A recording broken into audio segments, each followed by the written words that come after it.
नमस्कार सर्व विद्यार्थी मित्रमैत्रिणींचं MPSCसाठी या आपल्या लाडक्या चॅनलवर परत एकदा स्वागत आहे. चला तर बघूया आजचे म्हणजे 5 ऑक्टोबरचे महत्त्वाचे करंट अफेअर्स. पहिला प्रश्न बघूया. विच इन्स्टिट्यूशन हॅज अनवील्ड म्हणजे सुरू केलं आहे a detailed framework for social stock exchange. Okay, मराठीमध्ये पण एकदा वाचूया. कोणत्या संस्थेने सोशल स्टॉक एक्सचेंज म्हणजे SSE साठी तपशीलवार फ्रेमवर्कचे अनावरण केले आहे. SSE हे जे सोशल स्टॉक एक्सचेंज आहे, तुम्हाला ऐकून हे माहिती असेल की एक असतं आपल्याकडे BSE म्हणजे बॉम्बे स्टॉक एक्सचेंज आणि एक असतं NSE म्हणजे नॅशनल स्टॉक एक्सचेंज. तर हे जसे बाकीच्या बिझनेसवाल्या कंपनीजसाठी असतं तसंच आता आपण एक नवीन सोशल स्टॉक म्हणजे सोशल सेक्टरसाठी आणतो आहे. ते कोणी आणलं आहे तुम्हाला लॉजिकली हे समजायला पाहिजे की कोणी आणलं असेल. ऑप्शन्स बघूया. Option A RBI, option B SEBI, option C NITI Aayog, option D finance ministry. तर याचं योग्य उत्तर आहे ऑप्शन B SEBI. काय आहे ह्याच्याबद्दल अधिक माहिती बघूया.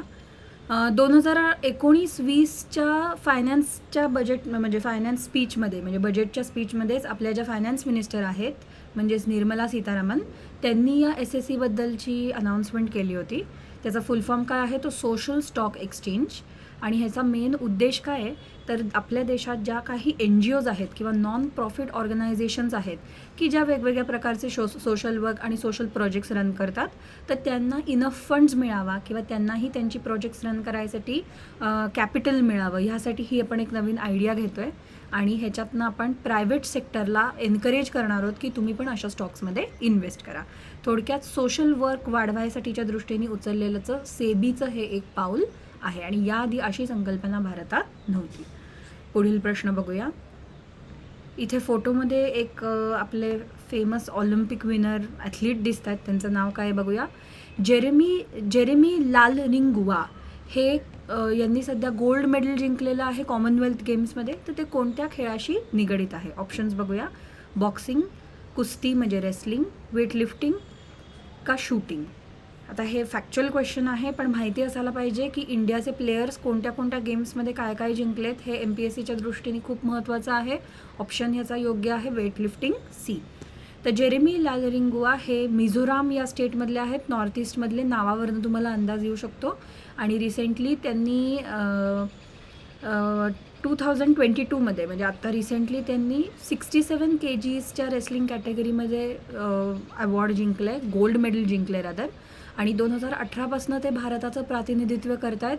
2018मधल्या यूथ ऑलिम्पिक्समध्ये त्यांनी पहिल्यांदा भारताला रिप्रेझेंट केलेलं की जी अर्जेंटिनामध्ये कंडक्ट केली गेलेली होती.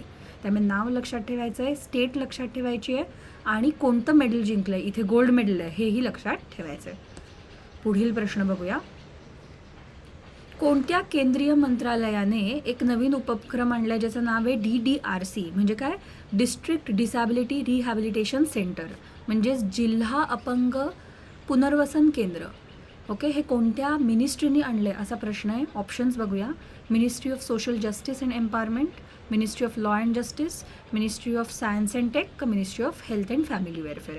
आता कॉमन सेन्सनी तुम्ही हे 2 ऑप्शन्स तरी एलिमिनेट करू शकला पाहिजे. म्हणजे कन्फ्युजन जर व्हायचं असेल तर ते या ऑप्शनमध्ये म्हणजे A आणि या ऑप्शनमध्ये म्हणजे Dमध्ये व्हायला हरकत नाही आहे. योग्य उत्तर बघूया. Option A social justice and empowerment. Let's see what we are going to do under this. तर हे डिस्ट्रिक्ट डिसॅबिलिटी रिहॅबिलिटेशन सेंटर म्हणजे केंद्रीय म्हणजे अपंग पुनर्वसन केंद्र हे DDRC ज्याला शॉर्ट फॉर्ममध्ये म्हणतात. हे नुकतंच डॉक्टर वीरेंद्र कुमार हे जे आपले युनियन मिनिस्टर आहेत सोशल जस्टिस अँड एम्पॉवरमेंटचे त्यांनी ह्याचं उद्घाटन रिसेंटली केलेलं आहे. आणि this is going to be run jointly म्हणजे एकटं गव्हर्नमेंट ह्याच्यात नाही आहे तर ह्याच्यात त्यांनी NGO सेक्टरलाही सोबत घेतलेलं आहे. आणि usually it is going to be the Indian red cross society.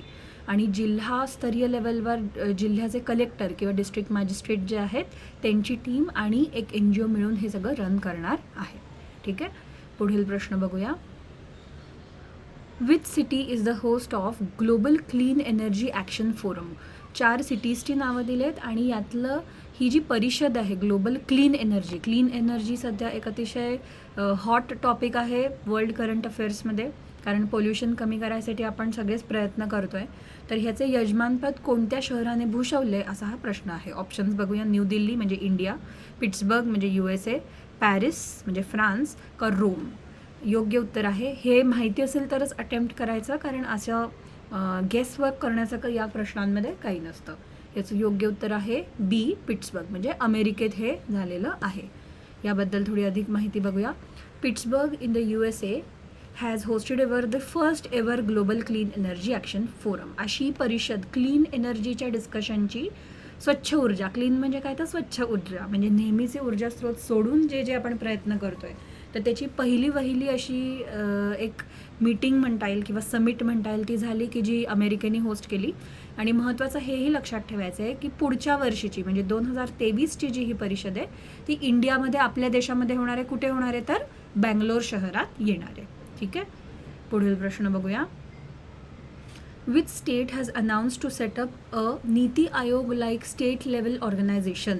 कोणत्या राज्याने नीती आयोग सारख्या राज्यस्तरीय संस्थेची स्थापना करायचा घोषणा केली आहे. जसं नीती आयोग, नीतीचा फुल फॉर्म काय आहे? National institute for transforming India. आणि व्हॉट इज इट? तर it is a think tank which is working with the central government, की ज्यांच्याकडे सगळा कन्सॉलिडेटेड डेटा असतो आणि त्यांनी केलेल्या रिसर्चचा उपयोग करून आपल्याला वेगवेगळ्या स्कीम्स आणि ह्याच्यात मदत होते. तर असं राज्यस्तरीय अशी ऑर्गनायझेशन कोणती स्टेट आणणार आहे असा प्रश्न आहे. ऑप्शन्स बघूया. केरळ, महाराष्ट्र, तेलंगणा का वेस्ट बेंगॉल. तर याचं योग्य उत्तर आहे, फोटोमधनं आपल्याला साधारण अंदाज येऊ शकतो की बी, महाराष्ट्र. आपल्या MPSCसाठी हा महत्त्वाचा प्रश्न आहे, कारण महाराष्ट्र उत्तर असल्यामुळे हे लक्षात ठेवायचं आहे. अजून अधिक माहिती बघूया. महाराष्ट्राचे उपमुख्यमंत्री श्री देवेंद्र फडणवीस यांनी घोषणा केली आहे की नीती आयोगाच्या धर्तीवरच सर्वसमावेशक डेटाचे विश्लेषण करण्यासाठी आणि विविध क्षेत्रातील परिवर्तन, अभ्यासपूर्ण निर्णय घेण्यासाठी एक राज्यस्तरीय संस्था आपण स्थापन करणार आहोत, ज्याला आपण थिंक टँक असं म्हणतो. ठीक आहे. पुढील प्रश्न बघूया. हा पण स्पोर्ट्स विषयीचा आहे, कारण स्पोर्ट्स हा MPSCचा अतिशय लाडका असा सेक्शन आहे. दरवर्षी प्रश्न येतात म्हणजे येतात. Who is the first Indian to win 4 medals at the world wrestling championship. कोण असा एकमेव पहिला भारतीय आहे की ज्यांनी वर्ल्ड रेसलिंग चॅम्पियनशिपमध्ये 4 एकूण मेडल्स जिंकलेली आहेत. ऑप्शन्स बघूया. आता इथे नेमकं फोटो असल्यामुळे तुम्हाला अंदाज बांधता येईल की याचं करेक्ट उत्तर आहे बजरंग पुनिया. पण तरीही नावं आणि ह्यांचे खेळ आणि त्यांची अचीवमेंट हे तुम्हाला माहिती पाहिजे. ठीक आहे. अधिक माहिती बघूया. बजरंग पुनिया हा एकमेव भारतीय असा झाला आहे की त्याने जागतिक कुस्ती स्पर्धेत 4 पदके आत्तापर्यंत भारतासाठी जिंकली आहेत. आणि ह्याच्या आधी मागच्या वर्षीच्या म्हणजे 2021च्या टोकियो ऑलिम्पिक्समध्ये सुद्धा त्यांनी ब्रॉन्झ मेडल म्हणजे कांस्य पदक जिंकलं होतं भारतासाठी. आणि याच्या व्यतिरिक्त अजून एक नाव की ज्याच्यावर अगदीच प्रश्न येऊ शकतो तो म्हणजे आहे विनेश फोगाट. आणि शी इज द वुमेन रेसलर की ज्यांनी वुमेन्सच्या 53 kg कॅटेगरीमध्ये सुद्धा अवॉर्ड जिंकलेलं आहे. कोणतं? तो ब्रॉन्झ मेडल. त्यामुळे हे दोन्ही प्लेयर्स, त्यांचे गेम्स आणि त्यांची मेडल्स हे लक्षात ठेवायचं आहे.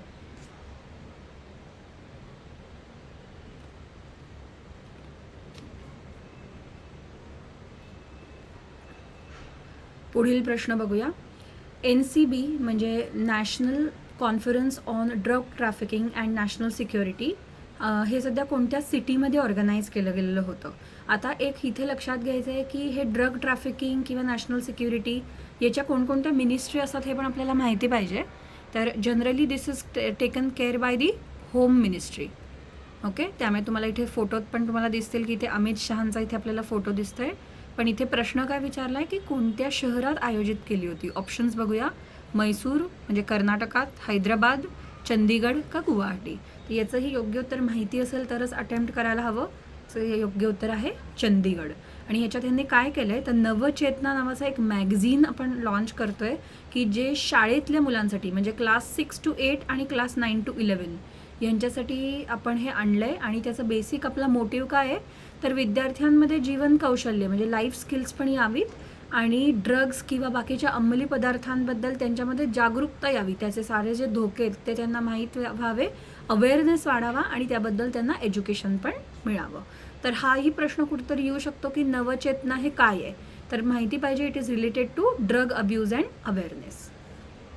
पुढील प्रश्न अतिशय सोपा आहे, मॅप बेस्ड आहे आणि कायम न्यूजमध्ये असणार आहे. जॉग्रफी. चाबाहार पोर्ट हा कोणत्या देशामध्ये आहे, it is located in which country. आता हे अतिशय सोपं आहे. ऑप्शन्स बघूया. अफगाणिस्तान, पाकिस्तान, इराण का ओमान. इथे आपल्याला फोटोत पण दिसतंय की Chabahar port is a part of Iran. इराणच्या साऊथ ईस्टर्न पार्टमध्ये गल्फ ऑफ ओमानमध्ये हा चाबाहार पोर्ट आहे आणि this is the only Iran's oceanic port which connects two separate ports named Shahid Kalantari and Shahid Beheshti. Okay.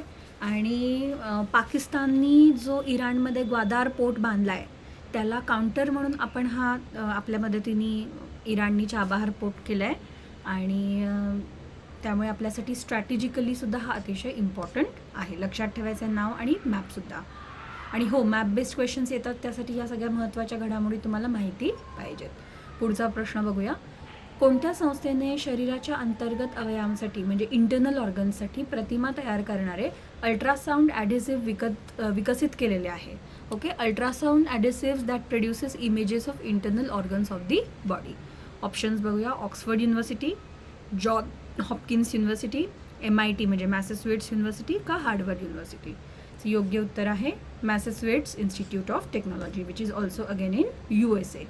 तर हे काय machine केलं आहे बघूया. MIT मधले रिसर्चर्सनी अल्ट्रासाऊंड अडेसिव्ह तयार केले की जे आपल्या शरीरातील अंतर सगळे ऑर्गन्स आपल्याला क्लिअरली दाखवतात.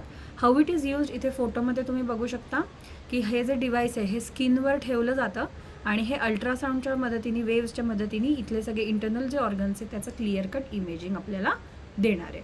आणि हे किती वेळापर्यंत राहू शकतं. It can be used for 48 hours म्हणजे 2 days. ओके. त्यामुळे हे सायन्स अँड टेक बायोटेक्नॉलॉजीसाठी असलेला इम्पॉर्टंट अपडेट आहे. आजचा शेवटचा प्रश्न बघूया. It is again based on international affairs and geography. Which country has drafted a constitution which states that nature has rights. म्हणजे नेचरची काळजी घ्यायला, निसर्गाची काळजी घ्यायला त्याला पण अधिकार दिलेले आहेत असं कोणत्या देशांनी त्यांच्या संविधानात म्हणजे आता मेन्शन केलं आहे. ऑप्शन्स बघूया. फ्रान्स, चिली, इस्रायल का भूतान. साधारण देशांचे स्वभाव माहीत असेल तर B आणि D यामध्ये कन्फ्युजन व्हायला हरकत नाही आहे. बघूया उत्तर काय आहे. बघा, योग्य उत्तर आहे चिली, B. रिसेंटलीच साऊथ अमेरिकामधल्या चिली या देशाने असं एक कॉन्स्टिट्यूशन ड्राफ्ट केलं आहे की which is going to recognise निसर्गाचे rights for its betterment. Okay. आणि इक्वेडर ही फर्स्ट कंट्री राहिलेली आहे की ज्यांनी 2008मध्येच ही गोष्ट केलेली. So Chile has actually become the second country in the world की ज्यांनी नेचरसाठी म्हणून हे पाऊल उचललेलं आहे आणि की जे सगळ्याच इतर देशांनासुद्धा फॉलो करण्यासारखं आहे. ठीक आहे. तर हे होते आजचे 10 महत्त्वाचे प्रश्न की जे तुम्ही नीट लक्षात ठेवा, रिवाईज करा आणि रोज माझ्यासोबत करत जा. MPSCसाठी या चॅनलवर करंट अफेअर्स. तोपर्यंत stay tune to this channel. Bell icon दाबा म्हणजे तुम्हाला नवीन आलेले अपडेट्स पण समजत राहतील आणि तुम्हाला अजून जे काही हवं असेल ते आम्हाला कमेंट्समध्ये नक्की कळवा. आम्ही ते तुम्हाला द्यायचा नक्की प्रयत्न करू. तोपर्यंत थँक्यू. जय हिंद, जय महाराष्ट्र.